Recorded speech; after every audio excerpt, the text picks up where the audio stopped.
शायद तुम्हें पता नहीं है कि मिस्टर मेहता किस ग्रुप से बिलोंग करते हैं। अब तुम उनके लिए इविल बन गए हो। वो लोग तुम्हें इतनी आसानी से नहीं छोड़ेंगे और अब सिर्फ इंडियन एल्केमी ऑर्गेनाइजेशन ही तुम्हें प्रोटेक्ट कर सकता है। ये बोलते हुए राधिका के चेहरे के एक्सप्रेशन बिल्कुल भी नहीं बदले थे। ओह, अगर मैं आपकी ग्रुप इंडियन एल्केमी ऑर्गेनाइजेशन में शामिल हो गया तो इससे दूसरे ग्रुप को ऑफेंड नहीं होगा?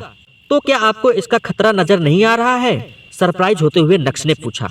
लगता है तुम्हें इंडियन एल्केमी ऑर्गेनाइजेशन के बारे में ठीक से कुछ पता नहीं है। मुस्कुराते हुए राधिका नक्श की तरफ मुड़ी और बोली, वैसे भी अगर किसी को एकदम परफेक्ट प्रिमिटिव पिल बनानी आती है तो फिर दूसरे ग्रुप को ऑफेंड करने से क्या डरना? क्या कहा आपने? नक्श एकाएक शॉक्ड रह गया था। तुम्हें क्या लगता है कि मुझे प्रिमिटिव पिल की समझ नहीं है? मैं डिफरेंस नोटिस नहीं कर सकती? मुझे अच्छे से पता है कि तुम्हारे पिल में कोई फॉल्ट नहीं है, धीमी मुस्कान के साथ राधिका ने कहा। लेकिन मैंने जो कुछ भी वहां किया तुम्हारे अच्छे के लिए किया। मेरे अच्छे के लिए? एक पल के लिए नक्श स्टैंड रह गया था और उसके बाद उसके चेहरे पर कठोर मुस्कान आ गई थी। लेकिन मुझे तो लगा कि आपने वो सब अपने ग्रुप इंडियन एल्केमी ऑर्गेनाइजेशन की रेपुटेशन बचाने के लिए किया है, राइट? नक्श की बात सुनकर राधिका बिल्कुल भी सरप्राइज नहीं हुई, बल्कि उसके चेहरे के एक्सप्रेशन शो कर रहे थे कि नक्श का जवाब बहुत ही रीजनेबल है। मुझे पता है कि तुम कन्विंस्ड नहीं हो, लेकिन क्या तुमने सोचा अगर मैं तुम्हारे पिल को फॉल्टी नहीं कहती तो क्या होता? मिस्टर मेहता को साइड में रखो, वो हमारी प्रियोरिटी नहीं है। यहाँ बात सिर्फ और सिर्फ ग्रुप्स की हो रही है। मुस्कुराते हुए राधिका ने कहा, शायद तुम्हें पता नहीं है कि इस दुनिया में अकेले हमारे सूरत में कितने ऐसे ग्रुप हैं जिन्हें एक अच्छे एल्केमिस्ट की जरूरत है। अगर किसी अच्छे ग्रुप के हाथ लगे तो ठीक है, लेकिन अगर तुम किसी गलत ग्रुप के हाथ लग गए तो फिर तुम पूरी जिंदगी उनके लिए दवाई बनाने की मशीन बन जाओगे और उनसे बचकर कब तक रह सकते हो? जैसे ही राधिका के मुंह से ये शब्द बाहर आए वैसे ही नक्श शॉक्ड रह गया। उसका शरीर पानी पानी हो गया था। राधिका सही कह रही थी। अगर नक्श की असली स्किल सभी के नजरों में आ गई तो नक्श के लिए खतरा हो सकता था। अगर पूरी दुनिया के ग्रुप्स उसके पीछे पड़ गए तो नक्श को अपना हुलिया बदलना पड़ेगा, अपनी आइडेंटिटी छुपानी पड़ेगी, सूरत छोड़ना पड़ेगा और जिंदा रहने के लिए सड़कों पर रहना पड़ेगा। क्या नक्श ये सब कर सकता था? लेकिन अगर तुम मेरे ग्रुप इंडियन एल्केमी ऑर्गेनाइजेशन को ज्वाइन करते हो तो तुम्हें छूने की किसी भी ग्रुप की हिम्मत नहीं होगी। सोच लो, अभी मेरे साथ आना है या भागकर अपनी जान बचाते हुए मेरे पास आना है। चॉइस तुम्हारी है। ये बोलते हुए न सिर्फ राधिका के चेहरे पर कॉन्फिडेंस था बल्कि उसकी आंखों में ईगरनेस भी दिखाई दे रहा था। राधिका नक्श के लिए बहुत ही ऑप्टिमिस्टिक थी। हालांकि नक्श इतना भी जवान नहीं था, लेकिन उसकी एल्केमी स्किल कमाल की थी। राधिका बहुत अच्छे से जानती थी कि अगर नक्श को अच्छे से ट्रेंड किया गया तो उसका फ्यूचर बहुत ही कमाल का होगा और इसी के साथ साथ फ्यूचर में इंडियन एल्केमी ऑर्गेनाइजेशन को अच्छे से संभाल लेगा। कुल मिलाकर सही मायनों में देखा जाए तो इंडियन एल्केमी ऑर्गेनाइजेशन को नक्श में उनकी अगली उत्तराधिकारी बनने की चमक साफ दिखाई दे रही थी। हालांकि उसके लिए राधिका को नक्श के ऊपर काफी मेहनत करने की जरूरत थी और उसमें काफी समय भी लगने वाला था, लेकिन नक्श है तो पॉसिबल है। आई एम सॉरी, मैं इसके लिए बिल्कुल भी इंटरेस्टेड नहीं हूँ, कैजुअल अंदाज में नक्श ने कहा। ठीक है, क्योंकि तुमने अब अपना मन बना लिया है तो मैं ना तो तुम्हें फोर्स करूंगी और ना ही रोकने की कोशिश करूंगी। लेकिन मैं तुमसे एक प्रॉमिस करती हूँ, जब भी तुम्हारा आने का मन करे तुम आ सकते हो।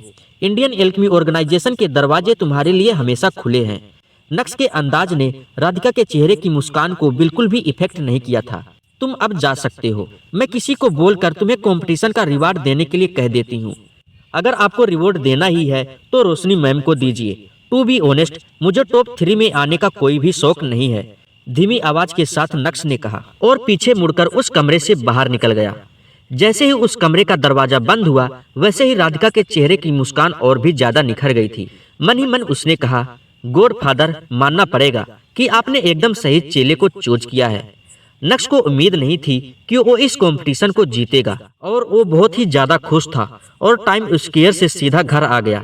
उसने पूरी शाम अनिका के साथ सोफे पर बैठकर गप्पे लड़ाते हुए बिताई और रात का डिनर करने के बाद नक्श और अनिका सो गए।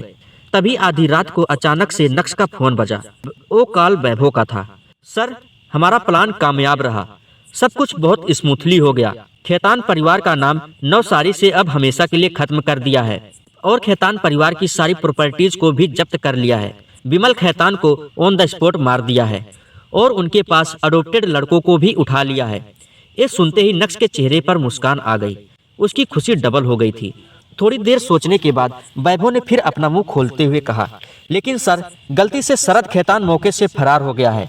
हालांकि उसे इंजरीज इतनी आई है कि वो जिंदा नहीं रह पाएगा, लेकिन आज रात मैं मेरे भाइयों के साथ उसे भी वहां लेकर पहुंच जाऊंगा। छोड़ो उसे, खेतान परिवार खत्म हो गया है। अगर वो अब जिंदा भी रहा तो क्या उखाड़ लेगा?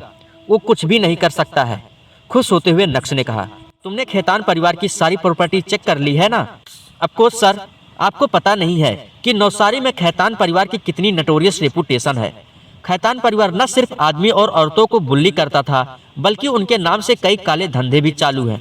वैभव ने एक्साइटली रिपोर्ट करते हुए कहा, वैभव, याद रहे, हमें वो सब नहीं करना है। हमें अपनी लिमिट पता होनी चाहिए। खेतान परिवार की प्रॉपर्टीज टेक ओवर करने के बाद हमें वहां की पब्लिक के सामने अपनी इमेज और रेपुटेशन दोनों सुधारनी है। कड़क अंदाज में नक्श ने कहा, एक और बात, जितने भी काले धंधे शुरू हैं उन सभी को बंद करो और उनकी जगह प्रॉपर कंपनी सेट करो। मैं किसी को बोलकर तुमसे कांटेक्ट करने के लिए कहता हूँ। एक्साइटेड होते हुए नक्श ने तुरंत ही कॉल कट कर दिया और उसके बाद उसने राहुल बिंद्रा, कार्तिक पटेल, हिमानी शाह और बाकी लोगों को कॉल किया। नक्श ने सभी से कहा कि वो किसी को भेजकर नवसारी में बिजनेस स्टार्ट करें। अगली सुबह नक्श कैंपिंग इवेंट के लिए निकल गया, लेकिन जैसे ही वो अपने क्लास में दाखिल हुआ उसे कुछ अजीब सा लगा। सभी लोग उसे घूरते हुए देख रहे थे। किसी की आंखों में उसके लिए खुशी था तो किसी की आंखों में नफरत। कुछ लोग नक्श को पॉइंट आउट करते हुए धीमी आवाज में कुछ डिस्कशन कर रहे थे। हालांकि नक्श को इस सबसे कोई फर्क नहीं पड़ा। वो तो खुशी से कुशल के पास गया और अपनी सीट पर जाकर बैठ गया। और कुशल मेरे भाई, कैसा है तू? तेरी बॉडी पूरी तरह से रिकवर हो गई है ना? मुस्कुराते हुए नक्श ने कहा। अफकोर्स, पूरी तरह से ताकत से भरपूर, कुशल ने नक्श की पीठ थपथपाते हुए कहा। बहुत बढ़िया। नक्श ने भी कुशल के कंधे पर हाथ रखा और मुस्कुराते हुए बोला, चल तुझे एक गुड न्यूज देता हूँ। कल रात खेतान परिवार का पूरी तरह से सफाया हो गया है। शरद को छोड़कर बाकी पूरा परिवार खत्म हो गया है। रियली? यस यस, मजा आ गया। नक्श की बात सुनकर कुशल इतना ज्यादा एक्साइटेड हो गया, उसने जोर से अपना हाथ टेबल पर मारा और इससे सभी का ध्यान उसकी तरफ गया। कुशल, क्या तू शांति नहीं रख सकता है? नक्श ने कुशल को खींचते हुए कहा। नक्श, क्या तुझे पता है कि ये सब किसने किया? वाव यार, ये कितना सेटिस्फाइंग है, एक्साइटेड होते हुए कुशल ने कहा। जब से कुशल और शरद का वो कांड हुआ और खेतान परिवार ने कुशल को जो मार दी, उसके बाद से कुशल के दिल में खेतान परिवार के लिए नफरत और सिर्फ नफरत थी। हालांकि अग्निहोत्री परिवार का सूरत में अच्छा खासा नाम और रुतबा था, लेकिन कहीं न कहीं उसका लेवल थोड़ा कम था। कुशल के दादाजी के रिटायर्ड होने के बाद उनका बिजनेस भी कम हो गया था। ऐसे में उनके हाथ से कई सारी पावर निकल गई थी। यही वजह है कि अग्निहोत्री परिवार चाहते हुए भी खेतान परिवार पर अटैक नहीं कर पाया था। लेकिन जब उसने ये सुना कि खेतान परिवार खत्म हो गया है तो कुशल ये जानने के लिए और भी ज्यादा क्यूरियस हो गया कि ये सब किया किसने है। ठीक उसी समय रोशनी क्लास में दाखिल हुई। चूंकि पिल रूम अभी भी पूरी तरह से तैयार नहीं हो पाया था, इसीलिए सभी को क्लास में बैठकर थ्योरेटिकल नॉलेज लेने के लिए कहा गया था। हालांकि रोशनी का मूड बिल्कुल भी अच्छा नहीं लग रहा था। उसके चेहरे पर डिप्रेशन साफ नजर आ रहा था। ऑफ कोर्स वो सब कल के एल्केमी कंपटीशन की वजह से था। विपुल बंसल क्लास का वो पहला शख्स था जो अपनी सीट से खड़ा हुआ और जोर से चिल्लाते हुए बोला, रोशनी मैम, क्लास के स्टूडेंट ने मुझे बताया कि उन्होंने कल आपको एल्केमी कंपटीशन में हिस्सा लेते हुए देखा। क्या ये बात सही है? रोशनी ने विपुल के सवाल का कोई जवाब नहीं दिया, बस हल्के से अपनी गर्दन हिला दी थी। मैंने तो एक्सपेक्ट नहीं किया था कि नक्श को पिल बनानी आती है। मैंने सुना उसने खास कारनामा करके दिखाया है और सभी को शॉक्ड कर दिया। सुमित भी अपनी सीट से उठा और बोला, लेकिन उससे फर्क क्या पड़ा? आखिर तो हम हार ही गए ना। गौरव ने जानबूझकर ऊंची आवाज में कहा, जिससे कि उसकी आवाज क्लास के सभी लोगों को ठीक से सुनाई दे सके। कुल मिलाकर वो यहाँ पर नक्श को नीचा दिखाने की कोशिश कर रहा था। और साथ ही साथ रोशनी को भी लपेटे में ले रहे थे, ये बताकर कि उसने गलत असिस्टेंट को चूज किया। जैसे ही गौरव के मुंह से ये शब्द बाहर आए, वैसे ही विपुल के मुंह से एक जोरदार हंसी छूट पड़ी थी। नफरत की नजर से विपुल नक्श को देखने लगा था। मैंने कहा ना, इस मैटर को बाहर निकालने का असली मकसद रोशनी की फेलियर से नहीं जुड़ा था, बल्कि वो सब नक्श के मजे ले रहे थे। नक्श को नीचा दिखाने में विपुल एक भी अपॉर्चुनिटी मिस नहीं करना चाहता था। इसीलिए मैं कहता हूँ, जिसको भी जो करना है करो, लेकिन उतना ही करो जितना लिमिट हो। अब एक चींटी हाथी को नहीं निगल सकती है ना। साफ तौर पर दिखाई दे रहा था कि गौरव और सुमित आग में घी डालने का काम कर रहे थे। मुझे तो लगता है कि रोशनी मैम को नक्श ने बेवकूफ बनाया होगा। अगर नक्श कंपटीशन में इंटरफेयर नहीं करता तो रोशनी मैम नहीं हारती। वाकई में विपुल का फ्लैटरी वाला अंदाज कमाल का था। बस वो रोशनी को भी दिखाने की कोशिश कर रहा था कि वो अपने टीचर के बारे में कितना सोचता है। ये सब सुनकर नक्श को अभी भी कोई फर्क नहीं पड़ रहा था और तो और इन बेवकूफ के बीच में कुछ बोलना भी नहीं चाहता था। लेकिन तभी अचानक से रोशनी ने अपना मुंह खोलते हुए कहा, ऑल राइट, बस भी करो। नक्श का मजाक बनाने की कोई जरूरत नहीं है। कल कंपटीशन में जो भी कुछ हुआ वो मेरी गलती थी। मैंने टेम्परेचर को कंट्रोल करने के लिए बिल्कुल भी एफर्ट्स नहीं लगाए थे। मुझे नहीं पता था कि ब्रोंज पर कैसे काम किया जाता है और इसी वजह से मेरी पिल बिगड़ गई। इसमें नक्श की कोई गलती नहीं है। ताकि रोशनी अगर ये शब्द नहीं कहती तो ज्यादा अच्छा होता।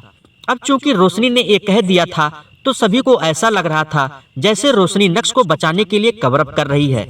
रोशनी मैम, आपको नक्श को बचाने की कोई जरूरत नहीं है। हम जानते हैं कि आप कितनी काइंड और जेनरस हैं। आपको उस कचरे के लिए अपना लेवल नीचे गिराने की कोई जरूरत नहीं है। एक बार फिर से विपुल ने फ्लैटरिंग अंदाज में अपनी बात सामने रखी। तभी अचानक से गौरव अपनी सीट से उठा और नक्श की तरफ पॉइंट करते हुए बोला, क्या तुझे अपनी गलती नहीं दिखाई दे रही? तेरी वजह से रोशनी मैम हार गई और तुझे अफसोस तक नहीं हो रहा है। गौरव की बात सुनकर अब नक्श भी गुस्से से तिलमिला उठा। लेकिन इससे पहले कि नक्श कुछ बोलता, अचानक से कुशल अपनी जगह से उठा और अपनी शर्ट की स्लीव को ऊपर करते हुए बोला, गौरव, आखिर तेरी प्रॉब्लम क्या है? क्या नक्श ने तुझे ऑफेंड किया है? नहीं ना? तो फिर औरतों की तरह पटर पटर क्यों करता रहता है?